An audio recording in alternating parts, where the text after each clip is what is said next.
Assalamualaikum warahmatullahi wabarakatuh. Pemirsa TVMU dimanapun Anda berada, Berita TVMU kembali hadir menjumpai Anda dengan sejumlah informasi cerdas dan mencerahkan.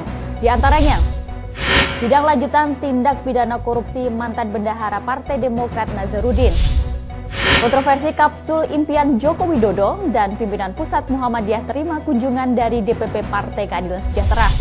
Bersama saya Arina Nurrohmah, inilah Berita TVMU selengkapnya.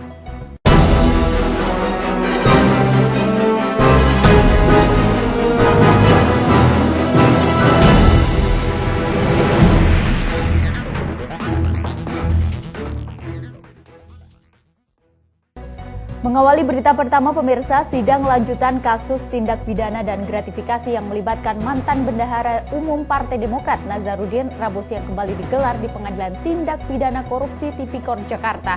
Sidang ini menghadirkan 4 saksi penting, diantaranya mantan anggota DPR RI Angelina Sondak. Mantan Bendahara Umum Partai Demokrat Muhammad Nazarudin menginstruksikan anggota DPR RI periode 2009-2014 untuk meloloskan sejumlah proyek yang dikelola PT Duta Graha Indah.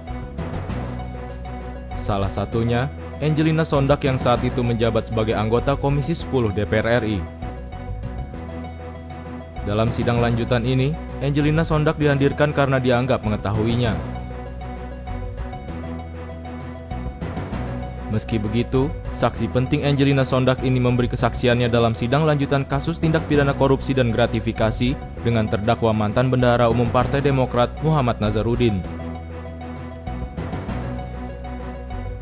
Enji terpidana kasus korupsi Wisma Atlet Jakabaring Palembang ini menyebut jika yang berkaitan dengan kegiatan fee dan jatah proyek atas perintah Nazarudin, dan ini diartikan juga perintah langsung dari seorang yang disebut Pangeran. Pangeran yang disebut Enji adalah anak kandung dari mantan Presiden Susilo Bambang Yudhoyono atau SBY, Edi Baskoro atau Ibas. Enji yang kini berhijab dalam kesaksian Nazar mengungkapkan, saat itu Nazar terus mendesaknya untuk berupaya memperjuangkan sejumlah proyek yang diajukannya. Salah satunya, proyek di Kementerian Pendidikan. Meski proyek tersebut didapatkannya, Enji mengaku tak pernah mendapatkan fee atas proyek tersebut. Kalau sudah Nazar tadi selalu mengatakan ini perintah ketum dan sudah seizin Pangeran. Ketum siapa ketum? Perintah siapa ketum? Ketum pada waktu itu Pak Anas. Izin Pangeran itu siapa yang masuk Pangeran?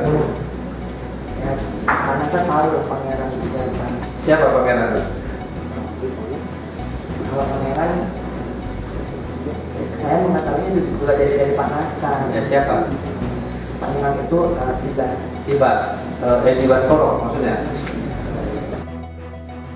Sementara itu, Muhammad Nazarudin ketika sidang telah usai dan disinggung soal pernyataan Angelina Sondak, Nazar tak mau mengomentarinya. Dia menyebut jika ada aliran dana untuk Marwan Ja'far yang kini menjabat sebagai Menteri Pembangunan Desa Tertinggal sebesar $200.000. Maksudnya Samsul Bahri tadi itu untuk Marwan Ja'far yang sekarang, yang waktu itu dia ketua untuk jatahnya PKB, fraksi PKB. Berapa itu? $200.000. Diketahui Nazarudin didakwa menerima gratifikasi dari PT Duta Graha Indah dan PT Nindya Karya untuk sejumlah proyek di sektor pendidikan dan kesehatan. Atas perbuatannya, Nazar dijerat pasal 12 huruf B Undang-Undang Nomor 31 Tahun 1999 tentang pemberantasan tindak pidana korupsi sebagaimana diubah dengan Undang-Undang Nomor 20 Tahun 2001 Jungto Pasal 65 Ayat 1 KUHP. Dedi Musoni memberitakan dari Jakarta. Pemirsa, Indonesian Corruption Watch atau ICW meminta Presiden Joko Widodo mengganti Jaksa Agung AM Prasetyo. Prasetyo dinilai memiliki kinerja yang rendah serta kompetensinya dipertanyakan. Daftar raport merah yang dikeluarkan Kementerian Pendayagunaan Aparatur Negara dan Reformasi Birokrasi Kemenpan RB atas kinerja Kejaksaan Agung mendapat banyak respon. Jaksa Agung mendapatkan raport merah di urutan terbawah dengan nilai 50,2, tentu ini menjadi catatan buruk Kejaksaan Agung. ICW menyebutkan salah satu catatan buruk Kejagung adalah keterlibatan Jaksa Agung dalam kasus korupsi politisi Nasdem, Patrice Rio Capella. Karena itulah sejak awal ICW mewanti-wanti Presiden tidak mengangkat Jaksa Agung dari kalangan politisi yang syarat dengan berbagai kepentingan. Selain itu, kerja Kejagung sekarang hanya meneruskan sejumlah kasus dari Kejagung sebelumnya. Sedangkan untuk kasus baru, Kejagung dinilai tidak berperan penting. Lalola Esther, peneliti hukum ICW menegaskan, acuan dari Kemenpan RB bisa menjadi alasan kuat untuk mengevaluasi dan mengganti HM Prasetyo. Jaksa Agung juga rasanya masih luput memperbaiki sistem-sistem, pun kalau ada perbaikan itu sifatnya hanya meneruskan gitu ya. Jadi apa yang sudah fondasinya sudah diletakkan tanda kutip oleh pendahulunya, Jaksa Agung yang sebelumnya, kemudian hanya diteruskan gitu. Jadi tidak ada hal yang betul-betul baru dari kerjanya HM Prasetyo sebagai Jaksa Agung. Ini harusnya jadi salah satu acuan bagi Presiden Jokowi untuk betul-betul mempertimbangkan untuk mengganti Jaksa Agung. Lola mencatat kerja Kejaksaan Agung di bawah kepemimpinan HM Prasetyo belum membuat perubahan yang signifikan. HM Prasetyo juga dinilai tidak memiliki fondasi yang kuat dalam penegakan hukum selama 1 tahun kepemimpinannya. Arina Nurrohmah, Trio Prasetyo memberitakan dari Jakarta. Sejumlah LSM yang tergabung dalam koalisi anti-mafia hutan sikapi putusan Pengadilan Negeri Palembang. Mereka menilai majelis hakim kurang memahami elit tentang lingkungan hidup. Koalisi anti-mafia hutan terdiri dari Indonesian Corruption Watch dan sejumlah LSM penggiat lingkungan hidup akan lakukan langkah hukum. Mereka kecewa atas kalahnya gugatan Kementerian Kehutanan di Pengadilan Negeri Palembang. Kementerian Kehutanan menuntut PT Bumi Mekar Hijau, Asia Pulp Paper, dan PT Sinarmas mengganti kerugian untuk korban asap. Para pegiat lingkungan ini menilai hakim hanya menitik beratkan kepada kerugian yang dialami perusahaan tanpa mengindahkan kerugian yang lebih luas seperti kerusakan ekosistem. Sahrul, aktivis LSM Auriga, menyebutkan putusan bebas pada Bumi Mekar Hijau sebagai wujud kegagalan Hakim Pengadilan Negeri Palembang, di mana hakim kurang memahami persoalan hukum menyangkut undang-undang lingkungan hidup. Berdasarkan pertimbangan inilah Koalisi Mafia Hutan meminta Presiden memerintahkan kepolisian menuntaskan perkara dugaan pidana pembakaran hutan dan lahan, serta memerintahkan Mahkamah Agung melakukan pemeriksaan terhadap Hakim Pengadilan Negeri Palembang. Kegagalan hakim dalam memahami yang ketiga itu konsep lingkungan, karena pasal dalam PP 71 tahun 2014 itu mengatur secara spesifik mengenai perlindungan gambut. Jadi nggak bisa hakimnya atau di dalam perkara ini hanya dilihat bahwa itu bukan kawasan lindung atau di situ bukan termasuk yang harus dilindungi, tapi itu ada soal gambut di sana di PT BMH itu. Selain itu, Koalisi Anti-Mafia Hutan juga melakukan upaya lain, yakni melakukan eksaminasi terhadap putusan Pengadilan Negeri Palembang dalam perkara KLHK dengan PT BMH. Eksaminasi akan melibatkan guru besar, akademisi dinilai kredibel, dan juga membuat gerakan atau posko pengumpulan buku untuk Hakim Pengadilan Negeri Palembang agar bertambah wawasannya di bidang hukum dan kelestarian lingkungan. Arina Nurrohmah, Trio Prasetyo memberitakan dari Jakarta. Pemirsa, peluncuran kapsul impian dari Sabang hingga Merauke oleh Presiden Joko Widodo beberapa waktu silam mengundang kontroversi. Kapsul impian merupakan perwujudan kegagalan pemerintah Joko Widodo Yusuf Kala membuat perencanaan secara matang terkait masa depan Indonesia. Peluncuran kapsul impian Indonesia 2085 mengundang cibiran publik. Mereka memandang impian Indonesia 70 tahun mendatang yang ditulis Jokowi dan dimasukkan ke dalam kapsul waktu adalah bukti imajinasi yang tidak terukur dan tak dapat diwujudkan oleh diri sendiri. Sebagaimana dikutip Pos Metro Rudi Razi, misalnya menulis Presiden Soeharto merencanakan masa depan Indonesia secara tertulis dan terukur setiap 5 tahun yang dikenal dengan sebutan repelita dan tertuang secara detail dalam GBHN. Selain itu, tulis Razi, Pak Harto mewujudkan impian itu dengan kerja nyata. Kalau yang dilakukan Jokowi di Merauke kemarin lanjut Razi, seperti kapal yang tersesat dan terdampar di pulau, kemudian mengirim pesan dan dimasukkan ke dalam botol. Sekali lagi, yang terpenting dari sebuah impian adalah adanya tujuan, perencanaan, dan kerja nyata. Goal dan plan sebagus dan secanggih apapun jelas Razi, tidak ada gunanya jika tidak ada tindakan nyata. Action bukan dengan melepas ratusan burung ke alam, bukan dengan mengajak beberapa komunitas makan-makan di istana, bukan dengan kesana kemari menjual aset, atau dengan merengek-rengek ke negara asing guna mendapatkan dana yang dibalut dengan istilah investasi atau privatisasi. Tim TVMU memberitakan. Pemirsa, menandai tutup tahun, Presiden Joko Widodo memasukkan rangkuman Mimpi Indonesia 2085 yang terdiri dari 7 butir yang disimpan dalam kapsul mimpi. Ketujuh kapsul mimpi ini akan dibuka pada 70 tahun mendatang. Presiden Jokowi dalam acara peletakan kapsul mimpi di lapangan Hapsana Sai Merauke, Papua, meminta 2 orang pelajar SD untuk membacakan 7 butir Mimpi Indonesia 2085 secara bergantian. Ketujuh butir impian Indonesia 2015-2085 meliputi sumber daya manusia Indonesia yang kecerdasannya mengungguli bangsa-bangsa lain di dunia. Selain itu, pada 2085 nanti masyarakat Indonesia mampu menjunjung tinggi pluralisme, berbudaya, religius, dan menjunjung tinggi nilai-nilai etika.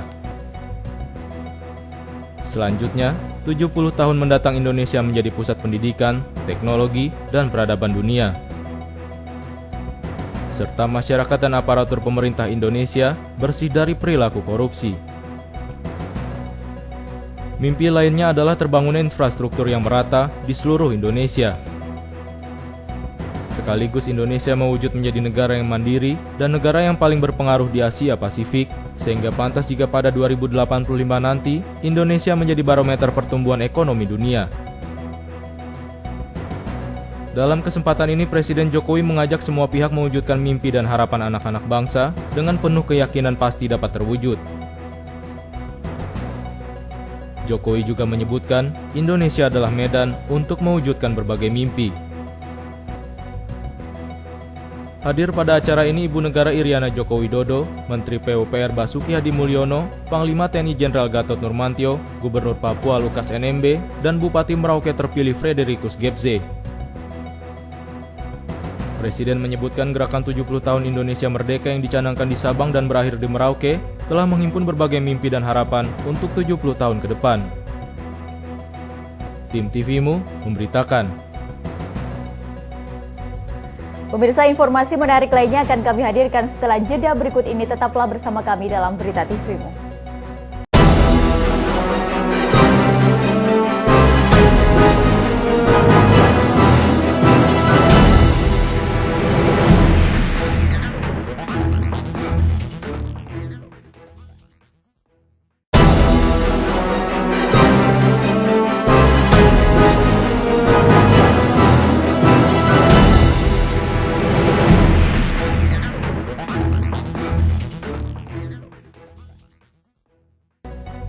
Pemirsa, Anda masih bersama kami dalam Berita TVMU. Era Masyarakat Ekonomi ASEAN atau MEA mulai berlangsung. Sejumlah komponen masyarakat negeri ini merasa kurang siap bersaing di pentas negara-negara Asia Tenggara. Menurut Ketua Komisi 9 DPR RI Dede Yusuf, seperti dikutip Republika.com, Indonesia mengalami keterbatasan dalam melahirkan dokter-dokter spesialis. Jumlah tenaga medis yang dicetak lembaga atau perguruan tinggi di Indonesia masih sangat terbatas di bawah angka yang diharapkan. Politikus Partai Demokrat ini mengatakan, persaingan dalam tenaga kesehatan antar negara nantinya akan mengerucut pada tenaga spesialis, bukan dokter umum. Sedangkan, tenaga spesialis dari luar negeri sudah menjamur. Ditambah lagi, sebagian besar dari mereka sudah memiliki sertifikasi. Memahami atmosfer seperti ini, tenaga kesehatan Indonesia harus menyesuaikan dengan pasar internasional dan mereka juga harus mengantongi sertifikasi. Suka atau tidak, Indonesia harus siap memasuki MEA. Dede pun meminta pemerintah untuk menyiapkan sertifikasi. Lembaga sertifikasi profesi sangat penting karena tenaga kerja di 8 profesi yang dapat lintas negara termasuk juga tenaga kesehatan, harus bersertifikat internasional. Tim TVMU memberitakan. Pemirsa, memasuki era MEA mengundang kekhawatiran tersendiri bagi tenaga kerja Indonesia. Mereka cemas jika para pengusaha lebih memilih tenaga kerja asing atau TKA. Selain masalah kompetensi, para pengusaha akan lebih suka merekrut tenaga kerja asing lantaran mereka bisa dipekerjakan hanya jangka waktu tertentu. Demikian pernyataan Sekretaris Jenderal OPSI, Timbul Siregar. Sesuai belait yang berlaku, Pasal 42 Ayat 4 Undang-Undang 13 Tahun 2003, kata Timbul tidak ada tenaga kerja asing yang menjadi pekerja tetap.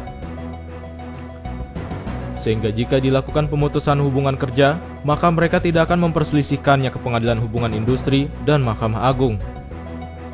Tenaga kerja asing akan lebih mudah di PHK, lanjut Timbul, dengan alasan habis masa kerjanya. Berbeda halnya dengan pekerja Indonesia. Meski tenaga kerja Indonesia yang bisa dikontrak dalam waktu tertentu, namun tetap diatur dalam Pasal 59 Undang-Undang 13 Tahun 2003, bila pengusaha melanggar regulasi ini, maka pekerja otomatis menjadi pekerja tetap. Kecenderungan lebih suka merekrut tenaga kerja asing di era MEA ini, membuat lapangan kerja bagi tenaga kerja Indonesia yang terampil dan berpendidikan semakin sempit. Dengan kata lain, potensi meningkatnya pengangguran terdidik akan semakin besar dan merupakan ancaman bagi bangsa Indonesia. Timbul mengatakan, upaya pemerintah melakukan pelatihan wirausaha dan keterampilan kerja bagi 717.454 calon tenaga kerja adalah hal yang perlu diapresiasi. Upaya pemerintah ini tidak boleh berhenti pada pelatihan saja, tetapi harus ada pemberian modal kerja dengan bunga rendah, serta akses bahan baku dan pasar yang lebih mudah. Penggunaan kredit usaha rakyat harus diprioritaskan bagi wirausaha dan diupayakan bunganya sekitar 4% hingga 5%, bukan 9% seperti yang dicanangkan pemerintah untuk 2016 ini.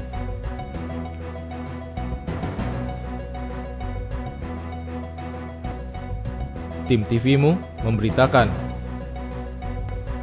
Pemirsa, memasuki era masyarakat ekonomi ASEAN atau MEA, para pedagang tidak merasa keberatan untuk menjual bahan pokok impor, sebab keuntungannya akan jauh lebih besar dibandingkan menjual bahan pokok lokal. Memasuki era masyarakat ekonomi ASEAN atau MEA, akan banyak peralihan arus barang dan jasa yang akan masuk ke Indonesia. Namun belum banyak pedagang bahan pokok yang menjual bahan pokok impor dari negara ASEAN lainnya.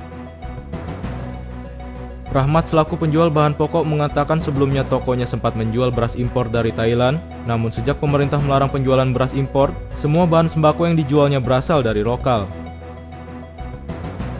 Namun dirinya tidak mempermasalahkan jika bahan pokok impor masuk ke Indonesia, sebab keuntungan yang didapatnya jauh lebih besar daripada menjual bahan pokok lokal. Enggak sih, saya cuma lihat di TV aja. Saya lihat di TV, terus aturan itu pas saya order beras ternyata aduh kita emang nggak ada lagi stoknya karena emang udah dilarang pemerintah. Oh ya udah. Karena emang kalau memang dibolehkan sama pemerintah ya mau nggak mau. Karena lumayan juga perputaran uangnya di beras Thailand tadi. Iya, karena malah ya lumayan lah. Kalau untung ya lumayan lah, ada lah. Itu aja sih. Malah sebenarnya menguntungkan dengan ada barang-barang menguntungkan sih enggak, tapi kalau misalkan kan ada orang konsumen kan yang pengennya berasnya yang enak, berasnya yang pulen, ya mau nggak mau kita saranin yang Thailand memang pulen enak. Mereka jadi kebanyakan beli, yaudah deh beli Thailand, tapi giliran udah beli besok mau beli lagi udah di stop, kita yang kalang kabut ceritanya, ini nggak ada bu, ini nggak ada pak, ya gitu aja sih. Rahmat pun menjelaskan, saat ia menjual beras Thailand, sebagian besar pembeli tidak mempermasalahkan harganya yang mencapai Rp125.000 per 5 kg. Yang penting kualitas dari beras Thailand ini memang jauh lebih baik dari beras lokal, sehingga banyak peminatnya saat itu. Namun saat ia menjual beras Thailand, harganya cukup bersaing dengan beras lokal, sehingga ia yakin beras lokal tidak akan kalah bersaing dengan beras impor lainnya saat memasuki era masyarakat ekonomi ASEAN. Noviani Nuraini, Yunus Priyonggo memberitakan dari Jakarta.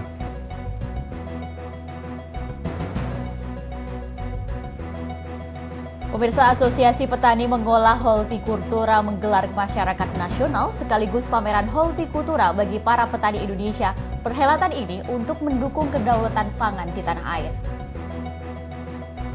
Asosiasi Petani Pengolah Hortikultura menggelar musyawarah nasional untuk memilih ketua yang baru sekaligus mengadakan pameran hasil panen bagi petani Indonesia. Hasil panen dikumpulkan dan dipasarkan dalam pameran hortikultura ini. Menurut Rosita Anggraini selaku pendiri dan sekretaris umum Asosiasi Petani Pengolah Hortikultura, acara ini diadakan guna mendukung rencana pemerintah mewujudkan kedaulatan pangan di negeri sendiri dalam menghadapi era MEA seperti saat ini. Tema Munas kali ini adalah kebangkitan hortikultura Nusantara, di mana kita berharap momentum ini dijadikan menjadi pendukung atau supporting dari kebijakan pemerintah di dalam menggelontorkan atau Pak Jokowi JK berharap kita mandiri di bidang pangan, bahkan sampai berdaulat di bidang pangan. Inilah momentumnya kebangkitan hortikultura Nusantara sebagai tema Munas ASPP Horti. Selain itu, Wiwi selaku Humas Asosiasi Pasar Tani mengatakan dirinya sangat menyambut baik pameran ini sebab dapat mempromosikan kepada masyarakat luas jika produk pertanian di Indonesia tidak kalah saing dengan produk luar negeri. Dan dirinya pun berharap nantinya para petani ini akan mempunyai distributor di daerah maupun untuk melakukan impor. Harapan kami yang jelas petani ini bisa nanti kelanjutannya itu bisa ada kontak antara distributor dari daerah, misalkan daerah di seluruh Indonesia di 33 provinsi kan pastikan produknya berbeda, ada yang tidak punya. Harapan dari petani mempunyai distributor di suatu daerah atau untuk ekspor pastikan, karena salak pun kami sudah mengadakan ekspor. Pameran ini juga didukung beberapa kementerian, diantaranya Kementerian Pertanian, Kementerian Perindustrian, Kementerian Lingkungan Hidup dan Kehutanan, Kementerian Perdagangan, dan sejumlah kementerian lainnya yang mendukung terwujudnya kedaulatan pangan Indonesia. Noviani Nuraini, Yunus Priyonggo memberitakan dari Jakarta. Pemirsa, informasi dari mancanegara akan kami hadirkan setelah jeda berikut ini. Tetaplah bersama kami dalam Berita TVMU.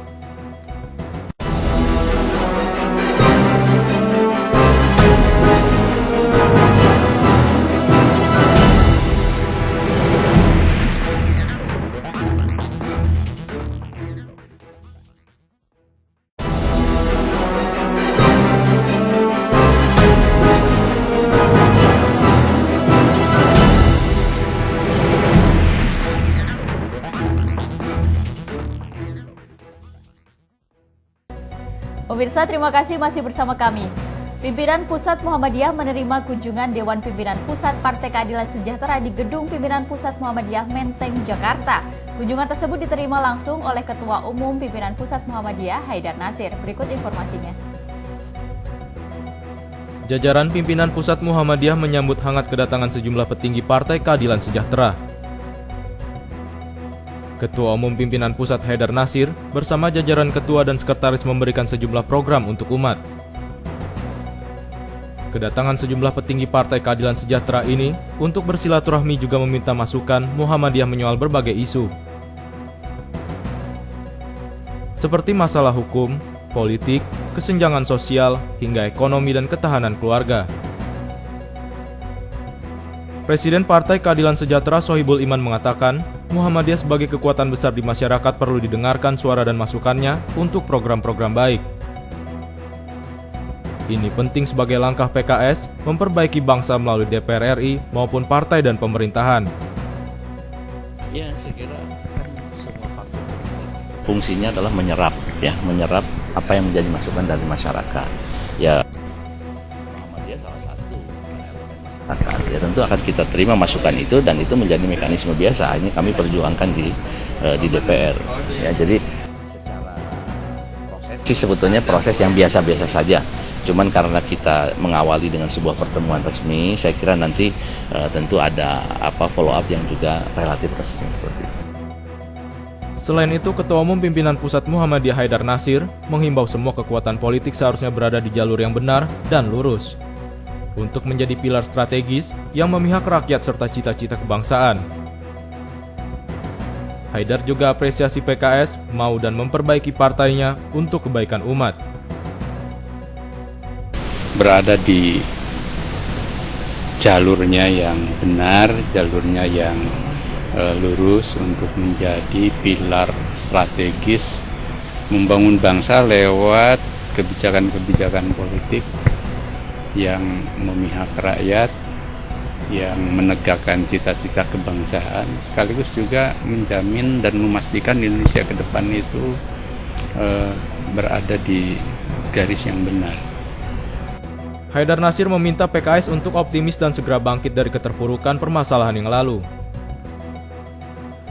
Perbaikan sektor SDM dan komitmen perbaiki moral bangsa melalui kader dan berkomitmen membangun bangsa dengan jujur dan profesional sehingga rakyat kembali mempercayai PKS. Arina Nurrohmah, Yunus Brionggo memberitakan dari Jakarta.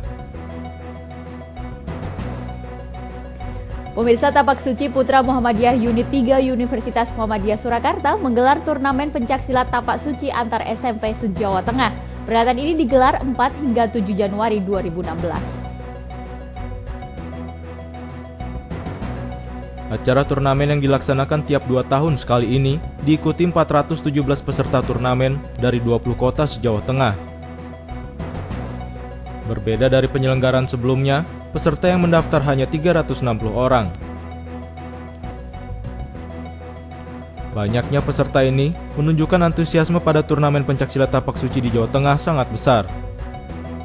Acara yang bertema dengan silaturahmi dan kompetisi wujudkan pencaksilat sebagai identitas budaya bangsa dihadiri Ketua Pimpinan Tapak Suci Putra Muhammadiyah, Ketua Pimpinan Wilayah Muhammadiyah Jawa Tengah, dan juga Rektor UMS.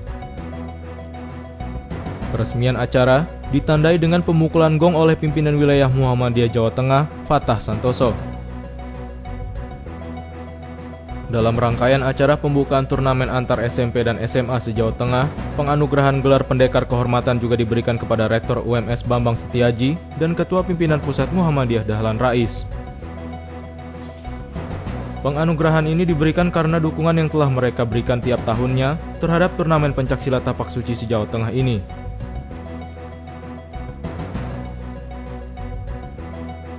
Krisna, Ketua Penyelenggara menjelaskan, tujuan turnamen ini mewadahi dan menciptakan kader Muhammadiyah sejak dini, serta menjadi kader yang militan.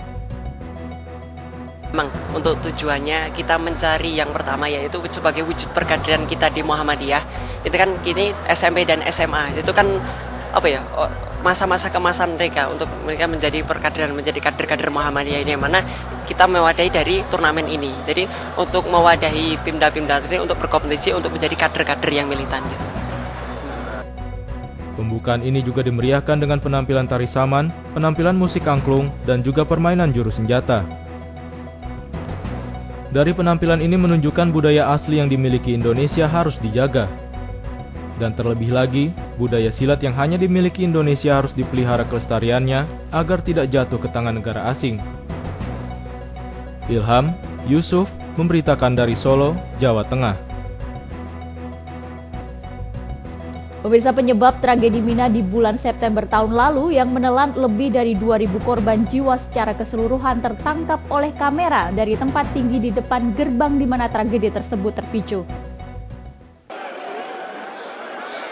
Rekaman video dari atas Mina ini menunjukkan sekelompok jamaah Iran yang terlihat muncul satu persatu dari tenda merah tepat di samping kiri gerbang jalur 204 yang baru saja dibuka untuk para jamaah haji yang hendak menuju ke Jamarat untuk melakukan ritual lempar jumroh. Satu persatu jamaah Iran ini malah berjalan melawan arus. Yang sebelumnya mereka telah usai melaksanakan ritual lempar jumroh, padahal saat itu bukan jadwalnya jamaah Iran untuk berada di Jamarat berdasarkan pada pengaturan kegiatan haji yang ditetapkan otoritas Arab untuk mereka. Jamaah Iran ini seharusnya berada di tempat peristirahatan mereka untuk menunggu giliran ke Jamarat. Terdapat beberapa komentar dari pihak-pihak tertentu bahwa sebenarnya ada jalur lain yang dapat dilalui oleh jamaah ini. Alasan yang pasti mengapa jamaah Iran ini mengambil jalur 204 masih belum dapat terungkap. Tim TVMU memberitakan. Pemirsa, akibat tersendatnya arus perdagangan ke jalur Gaza Palestina, seorang pelukis di kota Rafah sangat kesulitan mencari peralatan melukis. Meski begitu, keterbatasan tidak menghentikan dirinya terus bersikeras. Wala Abu Al-Ais adalah seorang pelukis dan seniman yang tinggal di kota Rafah, Gaza. Peperangan yang melanda Rafah membuat kota ini hancur dan mengakibatkan kesusahan untuk mendapatkan bahan-bahan untuk melukis. Tanpa mengganggu kreativitasnya, Wala menggunakan buah-buahan dan rempah-rempah sebagai pengganti bahan-bahan yang susah didapatkannya itu. Wala memiliki tujuan besar untuk mempromosikan perjuangan Palestina kepada dunia lewat karya-karyanya.